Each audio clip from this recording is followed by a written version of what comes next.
नमस्कार, अस्सलाम आदाब। मैं हूं यूसुफ अली, आप देख रहे हैं सैफ न्यूज लाइव। आइए नजर डालते हैं आज की खास खबर पर।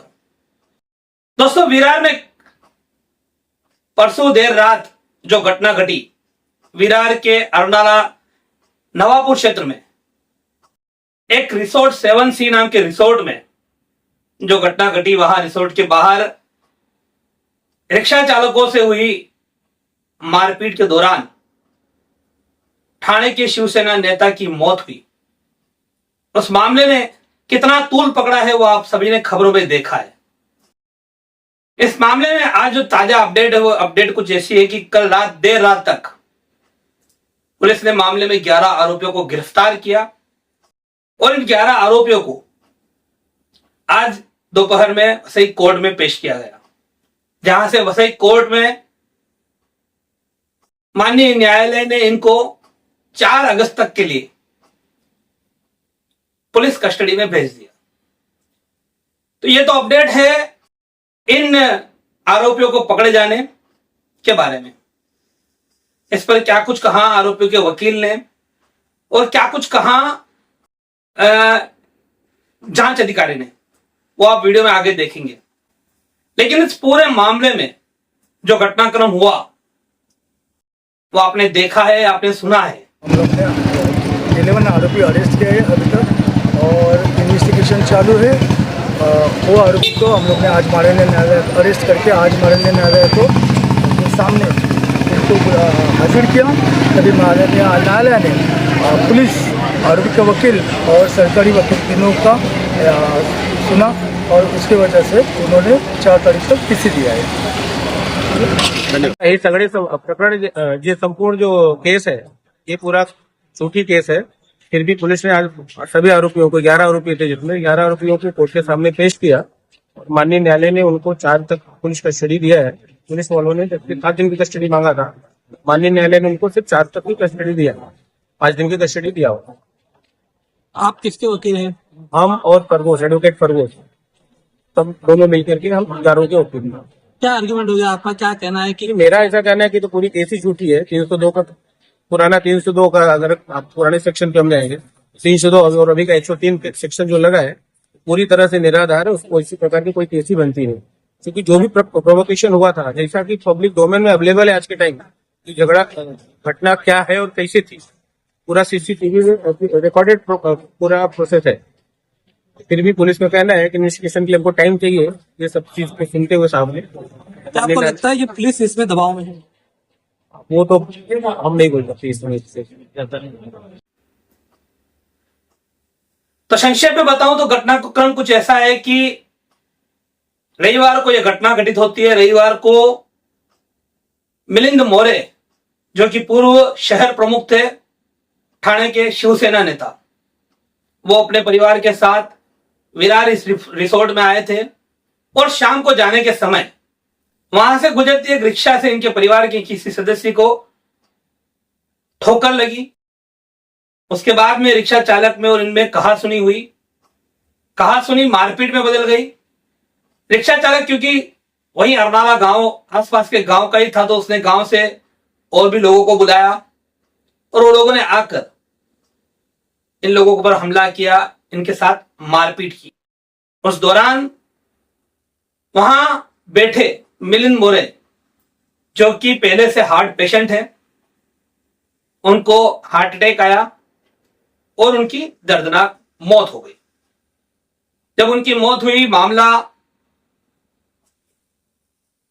हाईलाइट हुआ और बात यह मुख्यमंत्री तक पहुंची, क्योंकि मुख्यमंत्री का गृह जिला ठाणे है, मुख्यमंत्री का संसदीय क्षेत्र भी ठाणे ही है।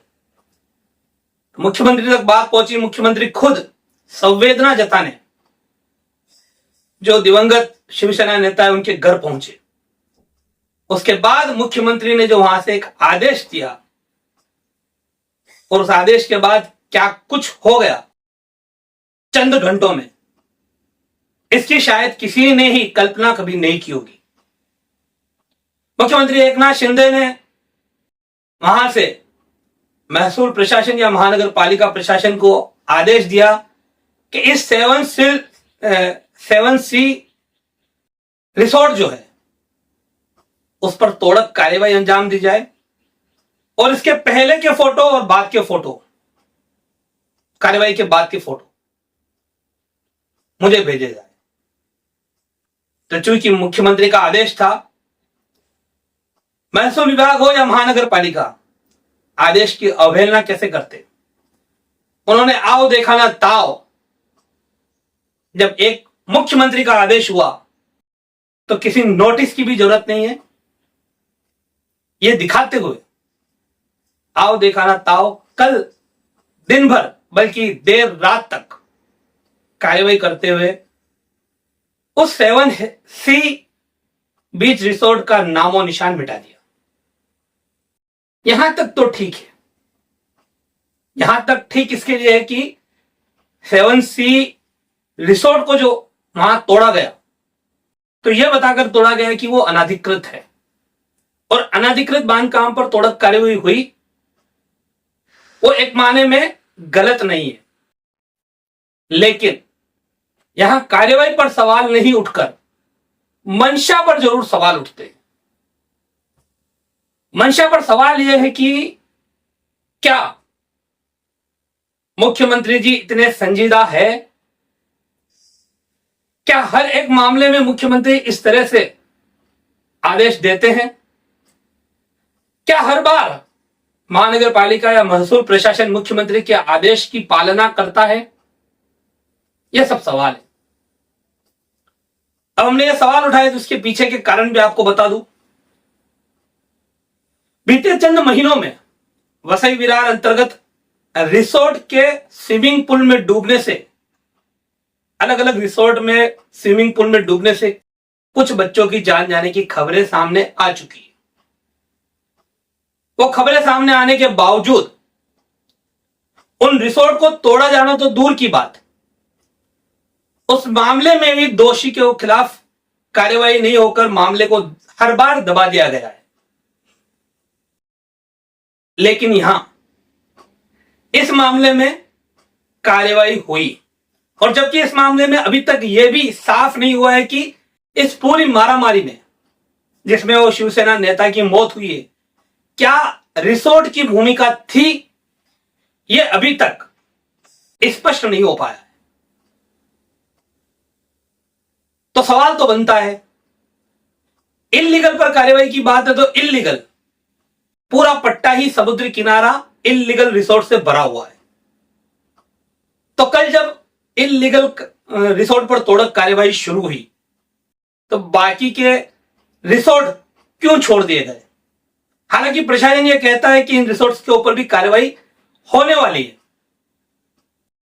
देखते हैं, उस पर भी नजरें गड़ाए हैं कि कार्यवाही होगी तो कितनी जल्दी होगी। तो यह तो हुआ इस कार्य पर जो सवाल उठे, जो मंशा है उसकी बात। अब जो मैंने कहा कि मुख्यमंत्री के हर बार आदेश देते हैं, संजीदा है, तो उसके पीछे वसई विरार महानगर पालिका क्षेत्र में सैकड़ों बल्कि हजारों अनधिकृत बांधकाम है, अनधिकृत रिसोर्ट है, अनधिकृत होटल है और उसकी वजह से गाहे बगाहे कुछ न कुछ एक्सीडेंट या इस तरह की घटनाएं सामने आती रहती। उसके बावजूद जब कभी महानगर पालिका या महसूल प्रशासन आम लोगों की शिकायतें नहीं सुनता है, तब वो आम व्यक्ति अपनी शिकायत लेकर मंत्रालय में जाता है और खासकर नगर विकास मंत्रालय वहां पहुंचता है महानगर पालिका की शिकायत लेकर। तो जो मुख्यमंत्री आज मुख्यमंत्री की कुर्सी पर बैठे हुए हैं, अभी पिछले 2 साल से, इन्हीं मुख्यमंत्री महोदय के पास पिछले 4.5 साल से नगर विकास खाता होने के बावजूद कोई बड़े एक्शन नहीं लिए गए। सिर्फ 1-2 लाइन लिख ली जाती है कि इस पर कार्यवाही की जाए और वापस महानगर पालिका या महसूल विभाग को वो भेज दिया जाता है, यानी कि लीपापोती कर दी जाती है। तो यह सवाल था कि मुख्यमंत्री महोदय क्या संजीदा है। अब इसी सवाल का दूसरा पहलू कि क्या मुख्यमंत्री के आदेश की पालना होती है, तो उस सवाल का जो तर्क है मेरा, वो तर्क ये है कि मुख्यमंत्री ने अभी फोन पर ये आदेश दिया और महसूल प्रशासन ने और महानगर पालिका ने वो कर दिखाया। उनको जो चाहिए था वो कर दिखाया। चंद घंटों में पूरे के पूरे रिसोर्ट को जमींदोज कर दिया। लेकिन जब कोई दूसरे मामलों में जब कोई शिकायतकर्ता मंत्रालय जाता है और मंत्रालय से उस शिकायत पत्र को यहां भेजा जाता है, उस पर लिखा जाता है कि कार्यवाही की जाए, तब क्या महानगर पालिका प्रशासन और महसूल प्रशासन उस पर उस तरह से कार्यवाही करता है? अभी एक फोन पर कार्यवाही हो गई, लेकिन क्या उन दस्तावेजों के जो भी एक आदेश है, ऊपरी मंत्रालय का आदेश है, उसके ऊपर कार्यवाही होती है? तो नहीं होती। और अगर बहुत ज्यादा कोई फॉलोअप करता है तब वहां उसको कानून सिखाया जाता है। कानूनी प्रक्रिया है, पहले हम नोटिस देंगे, फिर 30 दिन का समय देंगे, उसके बाद 30 दिन का समय देने के बाद मामला न्यायप्रविष्ट हो गया, सामने वाला कोर्ट में चला गया, स्टे ले आया, महानगर पालिका वाले खुद, महानगर पालिका या महसूल विभाग खुद सामने वाले को यह मौका देते हैं कि वो कोर्ट में जाकर स्टे लाए। और यहां सबसे अहम बात यह है कि जो लोग महानगर पालिका की पगार लेकर जो वकील खड़े होते हैं कोर्ट में, वो उन स्टे को वैकेंट तक नहीं करा पाते और मामला लंबित रहता है। कई सरकारी जमीन है, कई प्राइवेट जमीन है जिस पर इस तरह से इल्लीगल बांधकाम किए गए। सरकारी जमीन को बचाने का काम है इन अधिकारियों का, लेकिन वो अधिकारी उसमें पूरी तरह से नाकारा साबित होते हैं। और प्राइवेट जमीन में जब किसी एक पक्षकार की वो जमीन है और कोई दूसरा आकर हड़प रहा है, तब वो पक्षकार बेचारा इन्हीं विभाग के चक्कर लगाते लगाते थक जाएगा कि प्रशासन उसकी एक नहीं सुनता है और इन भूमाफियाओं, अवैध अनधिकृत बांधकाम माफियाओं का पक्ष लेकर कुछ ना कुछ टालमटोल करता रहता है। तो सवाल कहीं है, इस विषय पर जितना बोला जाए शायद शब्द कम पड़ते चले जाएंगे, लेकिन विषय समाप्त नहीं होगा। तो ये कार्यवाही हुई, हमने कार्यवाही पर सवाल नहीं उठाया। अनधिकृत था, टूटना ही चाहिए था और टूटा। लेकिन अब सवाल यह है कि आसपास के जो रिसोर्ट से या अनधिकृत और भी कुछ है जहां अनधिकृत एक्टिविटीज भी होती है, ऐसी सब जगहों पर अंकुश कब लगेगा? हमारे चैनल सैफ न्यूज लाइव पर अपने व्यापार और सेवा से संबंधित विज्ञापन प्रसारण हेतु दिए गए मोबाइल नंबर पर संपर्क करें।